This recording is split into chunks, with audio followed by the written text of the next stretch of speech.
Ну и в завершении выпуска соревнования по вольной борьбе и хапсагаю прошли в Зырянке Верхнеколымского района. Турнир посвящен памяти заслуженного работника физической культуры республики Игоря Кудрявцева.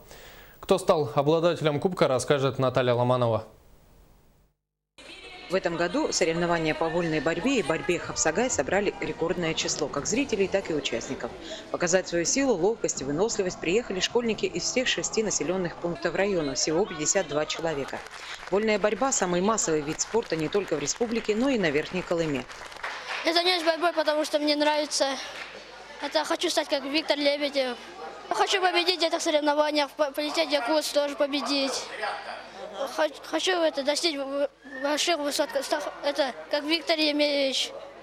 Турнир по вольной борьбе имени мастера спорта СССР, 15-кратного чемпиона Якутии, 20-кратного чемпиона Северной зоны, абсолютного чемпиона Дальнего Востока и Сибири по тувинской борьбе Хурэш Игоря Кудрявцева проходит в Зырянке ежегодно с 2002 года. Сначала соревнуются школьники, после них взрослые. Виновник торжества тоже в зале, прислушивается к звукам борьбы, вспоминает свой спортивный опыт. Все запоминаете. Самый первый выход на ковер, это 66-й год я стал чемпионом республики среди юношей.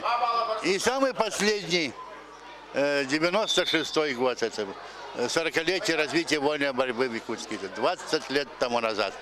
А побед у меня, конечно, было много разных. Много лет выступал за сборную Якутии, отборолся 10 чемпионатов России. Как считает Игорь Еремеевич, если начал заниматься спортом, это уже в некотором смысле победа. Такого же мнения придерживаются и многие участники турнира, хотя и от призовых мест не отказываются.